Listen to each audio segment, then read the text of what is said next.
Everyone I've talked to who's tried the Nex Playground can't say enough good things about how fun it is. But there's one sticking point that seems to keep coming up time and again that's holding people back from purchasing: the subscription fee.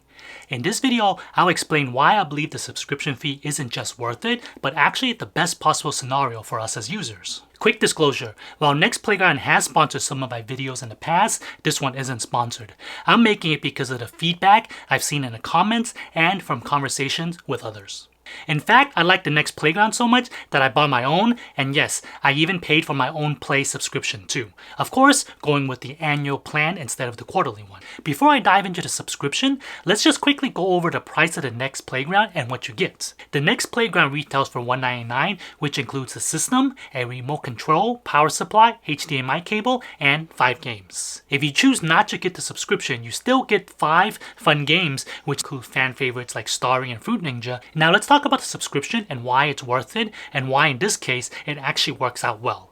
I know, like many of you, I'm wary of having another subscription, but hear me out. There are 2 options for subscribing to the Play Pass, either quarterly for $49, which is every 3 months, or $89 for annual subscription. The annual subscription plan is where the value lies, as this means it's about $7.42 per month. Personally for me, that's low enough cost per month to have full access to Nex constantly growing game library.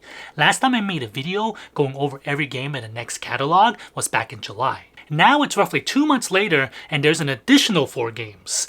Bowling Strike, Doodleheads, Candyland, and Miraculous was released since that video game, and an additional 5 games coming out before the end of the year. It really hit me how much value you get with the subscription when I went out to Nex New York Press Release events. At the event, they set up a nice show area to showcase all the different type of games available. The most exciting part was being able to take a glimpse into some coming games such as Kung Fu Panda, Teenage Mutant Ninja Turtle, Move and Groove with Grover, Aero Party, and a basketball dribbling game. That's 5 more games coming out by the end of the year.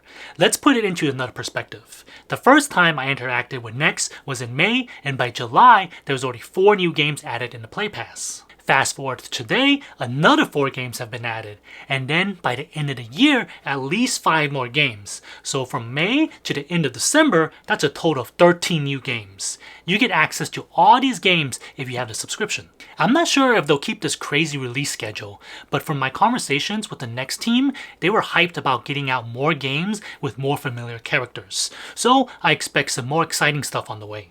So with a subscription model, every time they release a new game, which is quite frequently, you get access to it without paying more. Now let's say hypothetically, they did a pay per game model. Can you imagine how much you would spend to get all the games? I'm not a game developer, so I wouldn't be able to tell you how much each game would have to be priced at, but as a lifelong gamer, I would probably estimate that each game would easily cost anywhere between $10 to $20, if not more. As of now, the Play Pass catalog has 26 titles, meaning it could cost anywhere from $260 to $520 to have all the games. Of course, not everyone would buy all the games, but overall, you might be spending more than $89 a year. On top of that, every time a new title is made available, you'll need to purchase them if you're interested. So for $89 a year subscription, it's actually a pretty good deal. The Play Pass catalog is only going to get bigger. There are times when subscription makes sense and other times where it doesn't.